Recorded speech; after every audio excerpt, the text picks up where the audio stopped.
Hi, everyone. You've made it to episode 3 of Hyperreal Film Club presents Texas Film in Focus, the podcast where we explore the vibrant film community in Texas as told by the people who make the indie scene run. Coincidentally, I'm actually recording this episode from a hotel room in San Antonio, Texas. Why, you ask? Well, I was not intending on coming down here for this, but a very close friend of mine has a film playing down here at Cine Festival, which is one of the fests that I mentioned in last week's episode.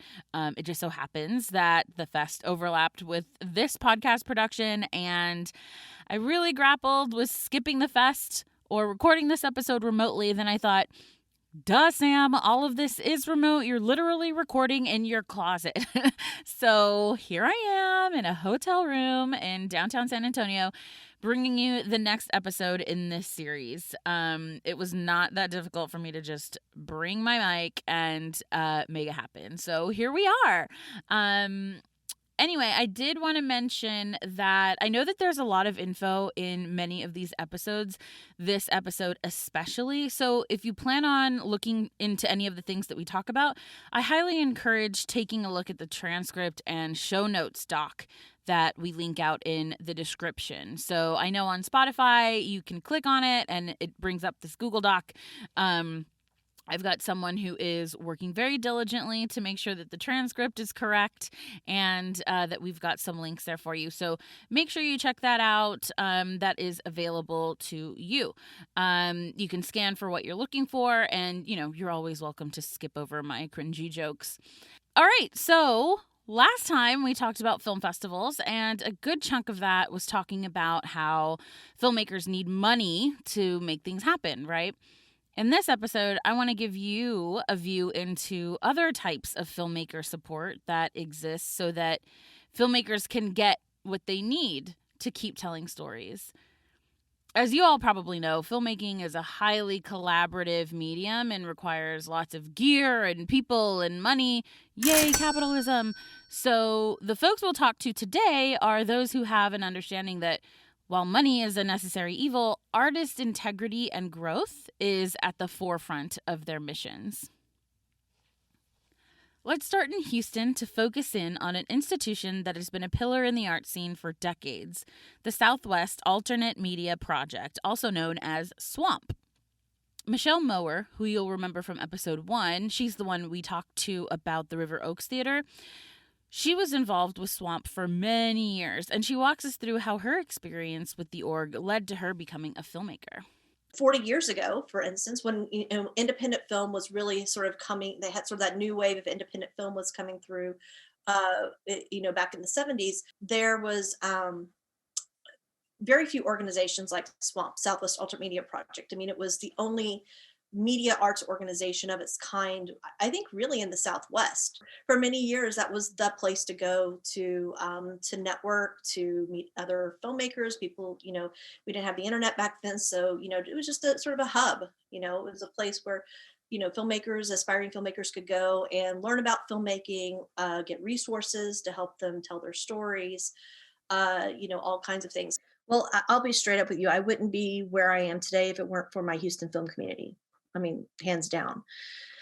I worked for SWAMP, Southwest Alternate Media Project, for 8 years. And very much during my early development as a filmmaker, and my job with SWAMP was to program workshops for independent filmmakers, right? So I was kind of the perfect person to do that, because as an aspiring filmmaker myself, I'd say, what do I want to learn about? And who do I want to learn it from? That's exactly what I did. So I would reach out to people who were experts in the, whether director of photography or sound design or, directing or screenwriting, whoever. So I would hire these people to come, bring them to Houston. We would do these workshops. Of course, I attended every single workshop, and I was, being paid to do that, which was awesome. And over the course of 8 years, I learned a lot about the process. And then during that time as well, I started 2 programs through SWAMP that I was very proud of. I'm still very proud of. One of them being an annual conference at Rice University called the Business of Film Conference. SWAMP is an arts organization and very much about teaching people how to artistically tell a story. But also, we found that it was really important for these filmmakers to learn how to not just tell a story artistically, but also how to sell those stories, how to get those stories into film festivals and how to, cast in a way that's going to attract investors and distributors. So these were, the business is very much tied into the art form, and so I felt that it was important to do a conference just about the business side of it, one weekend a year. So it wasn't like, every weekend or anything. It was just one program a year focused exclusively on the business side of making movies. That program had a very direct impact on my own success because one of the speakers, well, a couple of the speakers, one speaker we had was a woman by the name of Orly Ravid, who's the founder of Film Collaborative, which is an organization based in Los Angeles that works with independent filmmakers and sort of guides them through the distribution process. And so I had made my first feature film, which was, by the way, sound designed by Kelly Baker, who had been an instructor at one of my swamp workshops. And he had worked on, like, at that point in time, 8 Gus Van Sant movies and a couple of Todd Haynes films, so he was very experienced. Some of the films that he designed had been nominated for Academy Award. And he just liked me and he just wanted to hang out and like support this young female independent filmmaker from Houston that would bring him in to do workshops. So that's the kind of thing whenever, I was supported very much because of my work with Swamp. And then Orly, when I finished my first feature film, Orly, I asked her if she would watch it and give me sort of feedback on like what film festivals I should be targeting and what distribution companies I should be reaching out to and that kind of thing, because that's what the Film Collaborative does, right? And so she watched the film, and Orly is very frank, if nothing else. She straight up said, "Don't bother submitting this film to film festivals; it'll never get accepted." And I'm like, "Okay, well." You could not have said anything more crushing if you tried. What are we doing here? And she's like, well, no, it's just very commercial. Like, you should be looking at television. Like, you should be reaching out to, like, people who sell to television. I'm like, okay, well, that's not so bad. How do I do that? And so she put me in touch with a sales company that did a lot of work in sales in the TV space. And through that connection, I was able to get them to sign on as my sales company. And then they sold my movie to Lifetime. And it premiered in 2012 and became the highest rated movie on Lifetime Movie Network for the entire year. Michelle's success story is inspiring to hear, and it's way more than the old adage we hear about how people get into film, the whole "it's who you know" thing, right? Sure it is, but there's something to be said about the fact that when a community is formed and cultivated, making those connections is not only easier, but more meaningful. Let's hear from another Houstonian who is super close to the organization. If you're saying to yourself, I hope it's Alfred again, then it's your lucky day, folks, because for the third time, we're hearing from Alfred Cervantes about Swamp 2. I promise this isn't the Alfred show. It just so happens we had a wide-ranging conversation when I interviewed him, and I've got to do something with this audio, right? All jokes aside, I think his perspective on the org is important to giving context to how vital Swamp is to the Houston film community and ultimately indie film in Texas at large. Can you talk about the kind of relationship between the Houston Film Commission and Swamp, which is I feel like I have a little bit of knowledge around what Swamp is, but would love to hear kind of your take on it and kind of what it is for our listeners to get an understanding of that organization versus the Film Commission and kind of other resources that are available. So the Houston Film Commission, we support all film groups in the city of Houston. So there are a number of nonprofit film advocacy groups or either for exhibition of films or helping people make films. And of course, we support all of them. I would say the Houston Film Commission's like Switzerland. We support anything film related and film, anything that will add to the film culture in the Houston area. But you mentioned SWAMP specifically, and I do have to say that I am the current board president of SWAMP. So SWAMP stands for Southwest Alternate Media Project, and it's a nonprofit organization that has been around in Houston since 1977. It grew out of the Art Center at Rice Media. And so by a filmmaker named James Blue founded it. And so from then on, when he wanted to create citizen filmmakers, and really a great example of citizen filmmakers these days is the young lady who captured the brutal incident with George Floyd. This is somebody who was walking along the street and had the guts and was brave enough to capture on video what was going on in the neighborhood there, and kind of changed the world, really. So that's we all have a camera in our pocket now.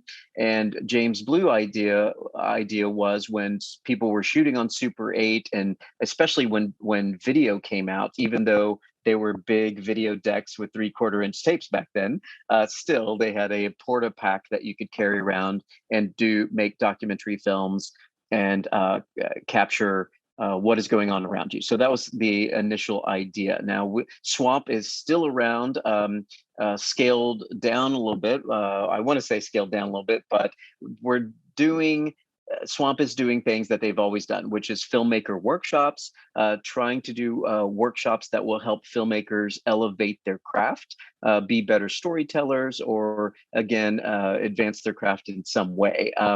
The next thing we have going on is something SWAMP has done for many years, which is a filmmaking summer camp for teenagers. And so that is going on this summer, and it's something that has been going on a long time. In fact, last week I was on a Zoom call with a producer in Los Angeles who produces major motion pictures, and we were visiting, and I mentioned SWAMP.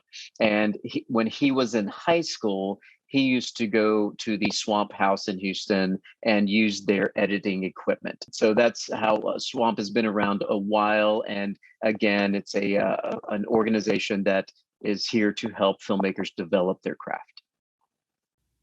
Big things happening in Houston, y'all. Houston is super underrated in my book. I definitely want to spend a lot more time there doing fun film stuff. So I know that when I originally talked about this podcast series, I said that we'd be diving into lesser known organizations, but I feel like the Austin Film Society has been brought up in so many of these interviews I've had with people that I gotta give them some time here. While they're pretty well known in the indie world, especially in Austin, I think it's worth hearing about how AFS is supporting filmmakers and how their support has evolved over time. I talked with Deiparine Sugars, the director of programs, and Holly Herrick, the head of film, about the organization and its impact on Texas filmmakers. Holly, can you give us a quick overview of the Austin Film Society and its mission to support Texas filmmakers? Yeah, it definitely has evolved over the years. We've been around since 1985 and were founded by filmmaker Richard Linklater as a film collective back then. The way we see ourselves today, and this is, I think, so really relevant to the work you're doing on the podcast, is that Texas has this really robust ecosystem for film and creative media. AFS is not the totality of that ecosystem. We're part of it. So our programs are looking for ways to keep the ecosystem healthy and supported. And we see this being done through three essential pillars. One is artists. We think that artists are really the lifeblood that keep the Texas film community and industry going. It's because they're bringing projects here. They're the creatives that ensure that the community continues to grow and percolate, and that people from the outside come in because there's such a robust and sort of fertile field that is here. And so artists are critical to that. And that's why we've done a lot of our major initiatives are around support for emerging Texas artists. Another big pull is the industry. If we didn't have jobs and the opportunity for people to move up the ladder, it would be very difficult for people to make their films here or to figure out a way to live here and work here. And so we've have some initiatives that have to do with making sure that the Texas film industry has opportunities in Texas and don't have to leave the state. And so that has a lot to do with infrastructure and particularly our studio facility at Austin Studios. And when we founded that way back in 2001, there really was an issue with production being drawn elsewhere. And after Austin Studios was created, a bunch of other studios have grown up around that. And so we think of ways not only for Austin Studios to continue to draw production, but for it to be kind of a hub where it can support the other studios and all the other productions that are coming into Texas.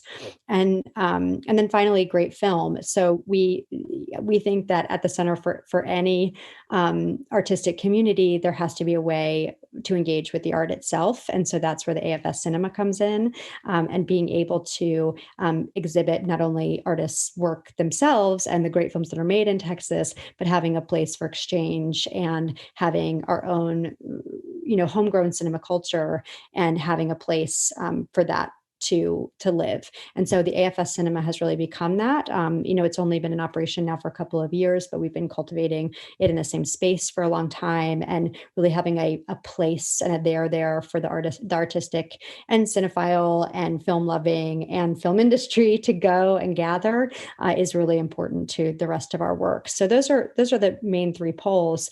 But we're also looking, I think in all of the work that we're doing, we're thinking about access points and we're thinking about changing the industry as it's been known. There's been, the film industry is really notorious for excluding people of color and women, and having the opportunity to support our own industry and our own community outside of the poles of industry, which have really been responsible for that.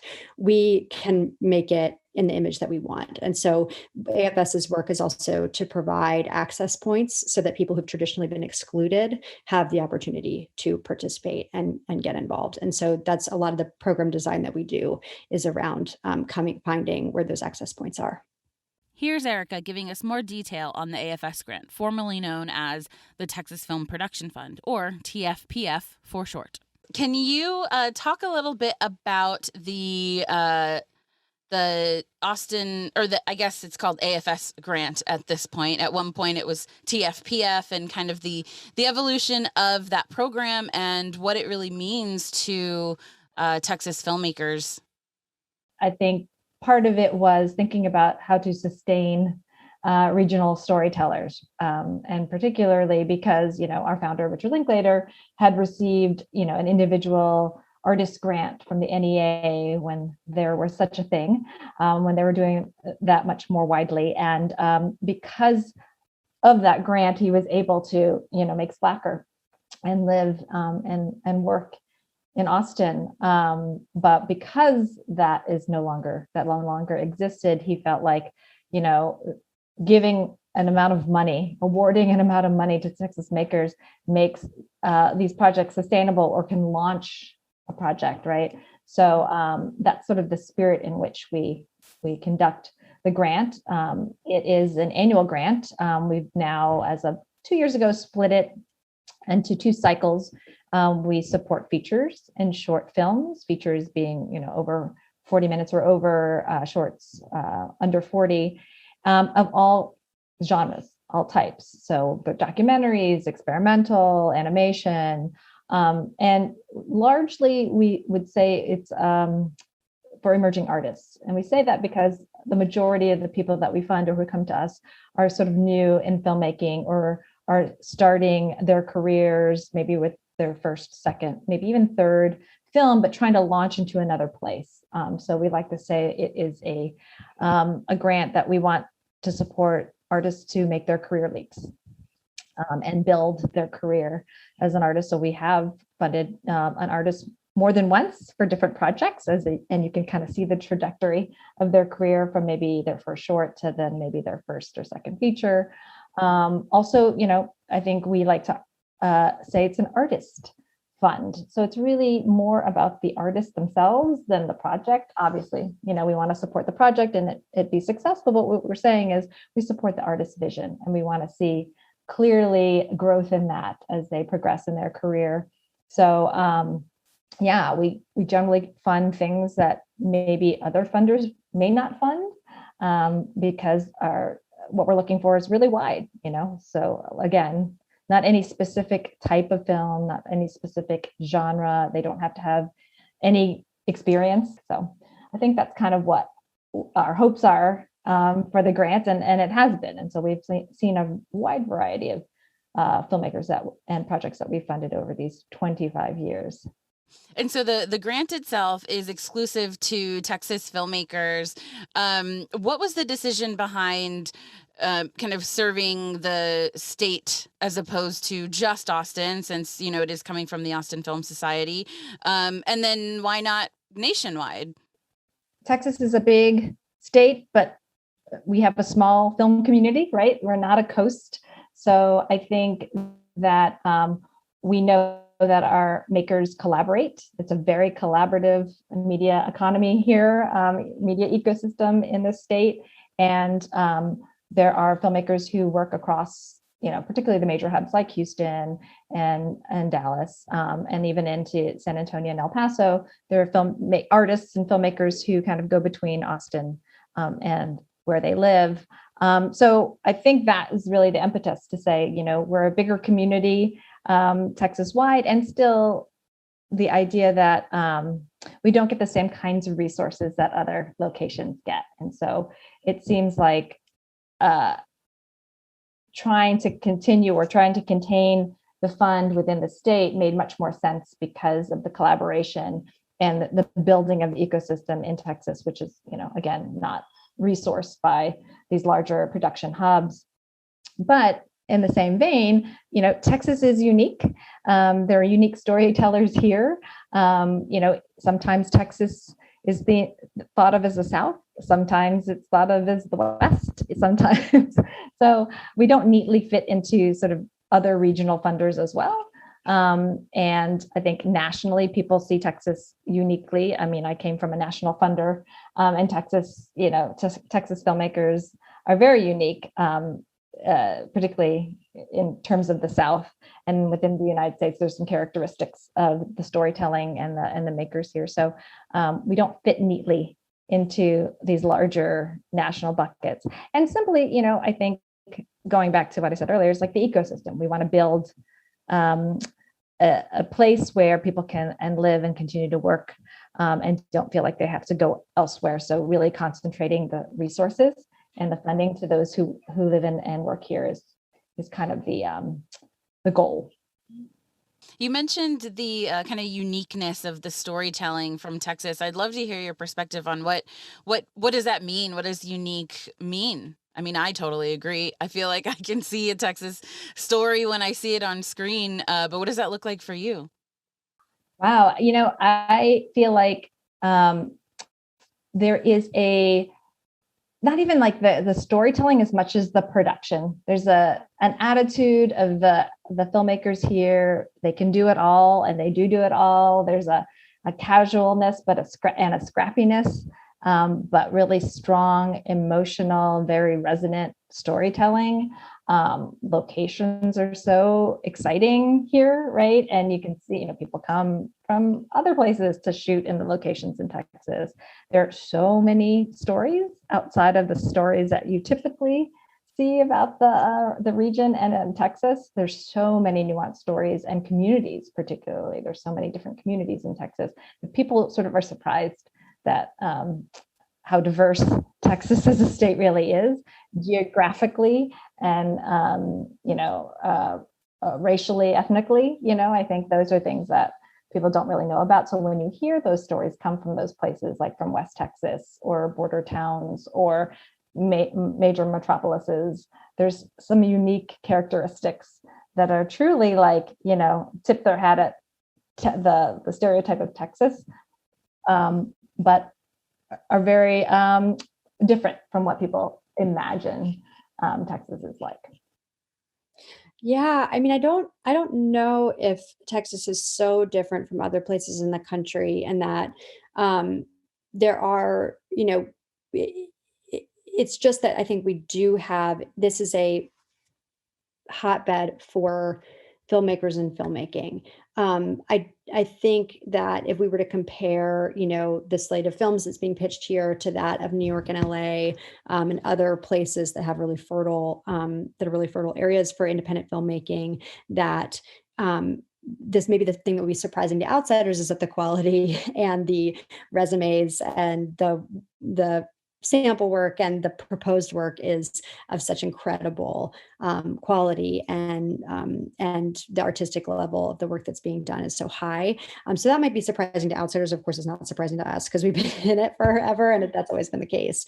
But I think, but again, it's not so much that it's different. It's just that we have an incredible amount of talent here, and I think that there's a lot of reasons for that. I think it really does point back to that ecosystem. There's organizations, there are festivals, there are educational institutions, and all of that, and they've all built on each other. And AFS has sort of been in this place of being there for the film community, and a go-to area of support that's sort of unconnected with, you don't have to be a student at UT, you don't have to be enrolled, you don't have to be anybody, you can apply for a grant. And I do think that that's been a critical catch-all to allow people to say, well, at least there's this support that I can tap into if I build my career here. And there have been enough other filmmakers that the community has created in itself an incentive of support. So, outside of what we call traditional incentives, there's the Austin and the Texas film community. That in itself provides an incredible amount of support to small projects to help them get made. And I just think every time we ratchet up the talent, it's like the level of the editors that you can find here is fantastic. There are amazing DPs who live here. There are amazing production designers who live here. And that also ties into there being industry opportunities. So that's why we focus on industry support as well. We want to make sure that those people stay, because it makes these independent projects better, and it makes the whole ecosystem work. So the grant has been critical in that way, but we just want to be there for the Texas filmmakers as they get started. I think something really interesting about the AFS grant that I've noticed over time has been the inclusion of these other kind of offerings and prizes and almost sub grants within the grant that are for specific communities or specific regions in Texas. Can you talk a bit about that and why that's important to kind of the evolution of the grant over time? Yeah, I think, the pot is generally, for anyone who applies and, needs the money and shows the promise, and that's what our jury is looking for. But over time, there are groups that we've always been interested in uplifting, or parts of the community that just don't get the same kind of attention or opportunities as others. Particularly, we had an early grant for women, for example, women filmmakers, directors. We have a New Texas Voices grant, which is really specific to directors who identify with a community of color, historically underrepresented in mainstream media, but also the independent community, film community, and who are making their first or second feature. And it's not that we don't ever fund those folks. We do in the general sense, but this is really our sort of stamp. We're putting a stake in the fact that we want to invest money in these communities, because these are communities that we need to invest in to really change up the representation of our filmmakers, larger in the industry. So I think that we call out those specific pots of money, not only to award folks who kind of fall into that category, but we also can uplift the rest of those folks. So we can identify them, we can notice their stories, we can share their stories with other funders who are also looking for supporting folks, particularly BIPOC from BIPOC communities or women filmmakers. So yeah, that has really been something exciting, I think, for me coming back on to be more of a regional funder, is to really be committed to not only the filmmakers in our region, but the communities that are typically overlooked in our region, and really, give them a sort of a boost so that they can get those careers started. The AFS grant is really chosen from outside reviewers and panelists, and not something that's uniquely only AFS. And I think that's kind of a mystery to people, right? Like they think, oh, we sit there and we pick our favorite artists, me or Holly or somebody in the back office.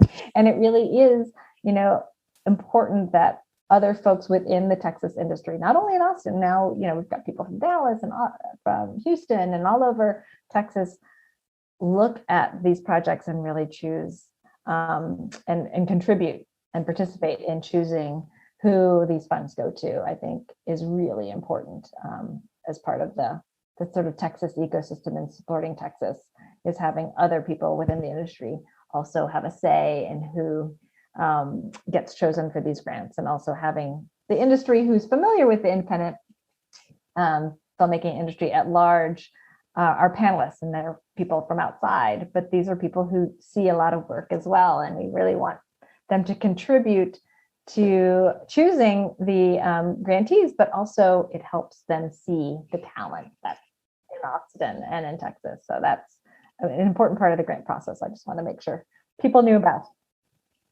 Holly and Erica mentioned access points for media makers and how AFS is supporting the broader Texas community. But another nonprofit in Austin is addressing a few more of these kind of filmmaker needs when it comes to making the art of filmmaking accessible to the general public without having to pay a ton of money to go through a program like traditional film school. Austin School of Film is an educational program that has been in the Austin community, more specifically the East Austin community, for over 20 years. So it's a very, very ingrained part of, education and the arts in Austin. I came about at the organization in 2012, so quite literally 10 years ago, as the new education director. And I just added on all the great things that folks had done before me. This is Faiza Kracheni.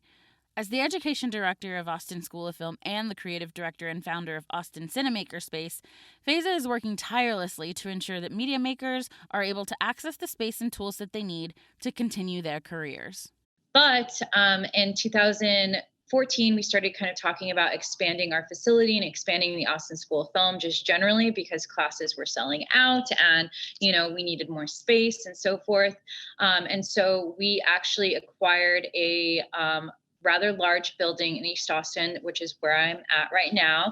And it's a 14,000 square foot facility. And so when we were expanding to this new home, I really did feel in my heart that just doing, educational programs and, events and screenings and things of that nature wasn't enough. Because if you're educating people on how to create and tell their own stories using film and, digital media, where are they going to go create after they've acquired these skills? And it was something that I think the community really needed. And there are things that are kind of like Austin Cinemaker Space, but a little bit different. And I think the one thing that sets us apart is we're run by working class artists and filmmakers. I'm an artist, I'm a musician, I'm a filmmaker, I'm an educator, and I'm the person, that is kind of making the tough decisions with my community, but it does have community at its forefront. And so, you do have for-profit, film and photo studios. Like the concept is not groundbreaking or like, this like very unique concept, but it's kind of taking bits and pieces of, businesses that exist basically to extract, profit from people, and putting it in a nonprofit setting. And, things like hourly rates don't exist at Austin Cinemaker Space. It's just a membership program providing access to tools and space and all these things. And I just, I really believe in it. And I think it's a really needed, program in Austin, not just because, I'm the founder of it, but because, artists and filmmakers that are independent are already working on thin margins. And with rapid gentrification happening throughout the United States, there needs to be some stability for people to continue their craft, you know? And success isn't defined by how much money you make. To me, success is defined by whatever you want it to be. And so with Austin Cinemaker Space, you mentioned accessibility. What can, if people are interested in kind of exploring more, what can they expect in terms of being able to access the space?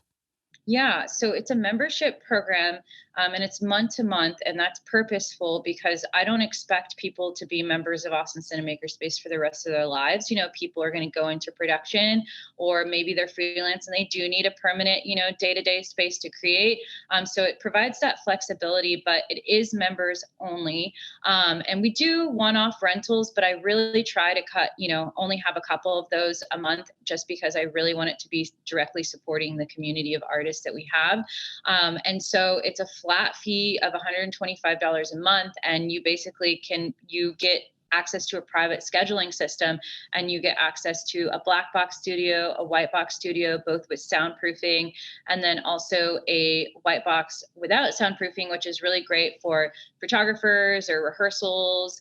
So it's not just limited to filmmakers and photographers, it's all kind of arts. And then we have an audio suite, which people actually use for podcasting. And then we also have a co-working space. But I will say that, you know, the way that the program is designed, it's designed for filmmakers and artists. So it's not like an e-commerce tech startup co-working space. It's a space where people can have production meetings or overflow before and after shoots, or meet with clients and so forth. And then at night, that space becomes a venue. So for screenings of all sorts, events from all, like, you know, spanning all arts. So yeah, that's a lot of stuff. But, you know, they're all needed. And, you know, right now we have over 100 members, but, you know, we see about 1 to 2 shoots a day. And that's because, you know, some people use the space and they use it for a couple shoots, and that's worth it to them for the price, you know, because, you know, a studio is $100 an hour typically in Austin. But some folks use it weekly, so, you know, so everybody's kind of using the space very unique to what they're creating, which I also think is like super cool. Can you talk a little bit? I know people have this perception of school, right? That you should have prerequisites or there's an application. Can you talk about the level of access that the general public has to Austin School of Film? Yeah, I think that that's a really great question. And I feel like people equate film school to university only, and they think that that is the only way that you can become a filmmaker or make a film. And that's just not true. And I have a lot of issues with our higher education system in America, how much it is putting people into debt, systemic oppression, systemic barriers, you know, deep rooted racism. The list can go on. And so the reason why I'm extremely passionate about Austin School of Film and kind of the services that we provide is the caliber of quality is there. You're getting people that are industry professionals, quite literally teaching you their craft, and you're having access to the tools that you need to learn those things in the classroom, included in tuition, which is unique in itself. But further, our classes are open to the public. So what that means is if you're interested in learning intro to DSLR filmmaking and learning how to use a DSLR camera to make films, you can sign up for a class on our website. There are classes that we have that are intermediate and advanced. And so we have suggestions for prerequisites if you're pretty new to film production or post, depending on the class. But then also they say equivalent skill set. So if you are already working in the field and you need to take a cinematography class because maybe you're an editor and you just want to learn more about cinematography, then take that cinematography class with that cinematographer, Alonzo J. Luna, who's an active cinematographer and works, you know, with folks like Terrence Malick. You know, that's who you're learning from. And I think, you know, in order for people to tell their stories, they need more opportunities to access education. You don't have to go to film school to be a filmmaker, just like you don't have to go to art school to be an artist. And I just think it's absolutely maddening that our society has basically said, to be an artist, you have to go to art school, because that's just so backwards. It's absolutely it makes no sense. But I do think education is important and access to education is important, but it doesn't have to fit into the mold of university.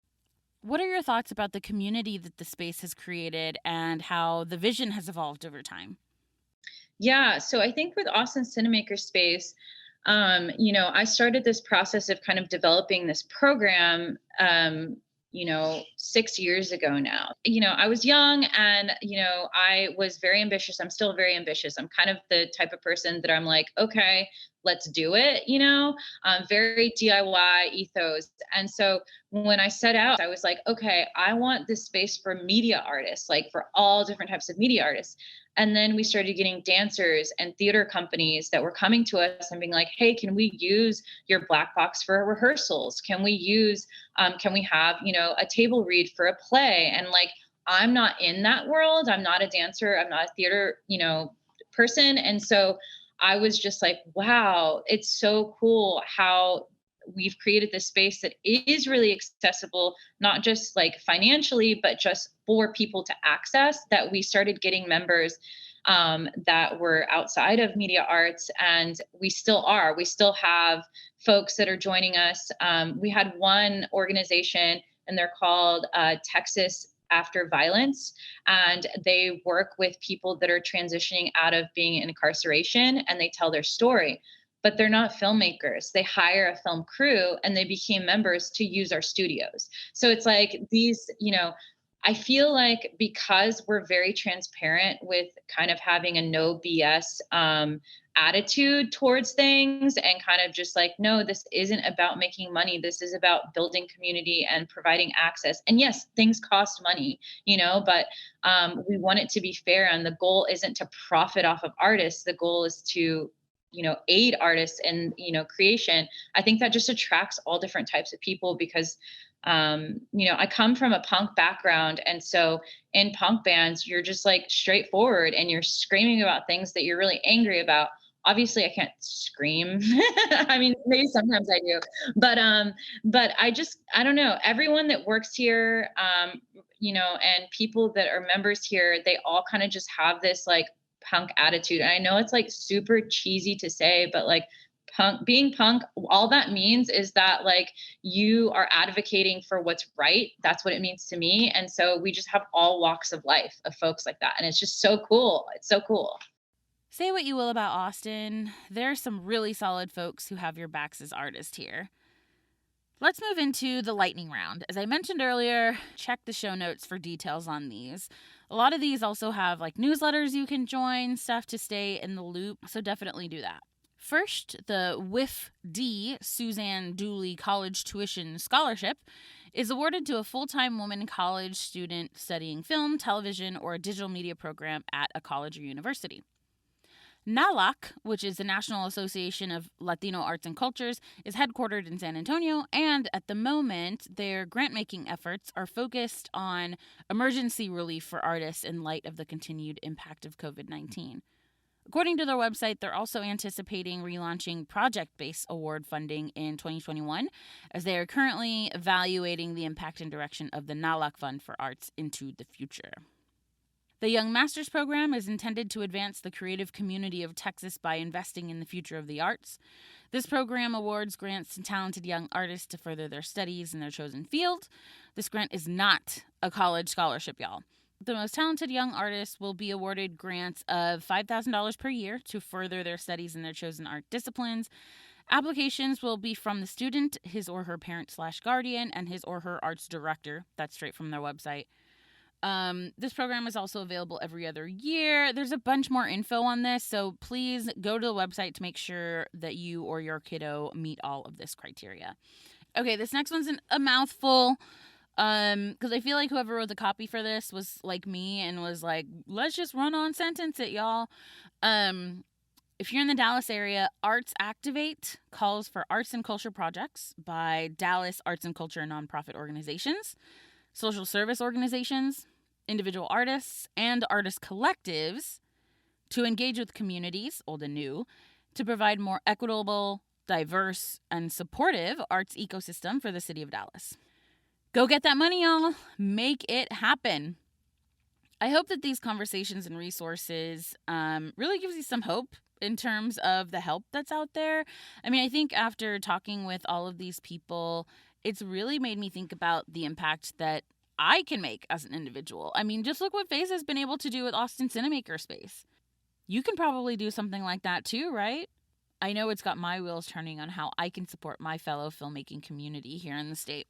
Thanks to Michelle Mower, Alfred Cervantes, Deiparine Sugars, Holly Herrick, and Faiza Kracheni for contributing to this episode.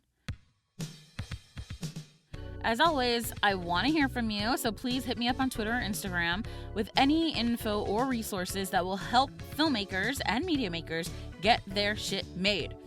You can follow me on Instagram and Twitter at @SraeLopez, that's SraeLopez, and follow Hyperreal Film Club on Instagram at Hyperreal Film Club or at the website hyperrealfilm.club. Thanks for listening to the third episode of Hyperreal Film Club Presents Texas Film in Focus. Stay tuned for the next one where I'll talk to more people about another aspect of why Texas is such a vibrant film community that breeds great stories and highly skilled talent. Texas Film in Focus is produced and hosted by me, Samantha Ray Lopez. Our editor/sound designer is Laura Rivero, and our podcast admin assistant is Chloe Carcamo. Special thank you to Hyperreal Film Club for letting me do whatever I want, and of course, the Texas Commission on the Arts.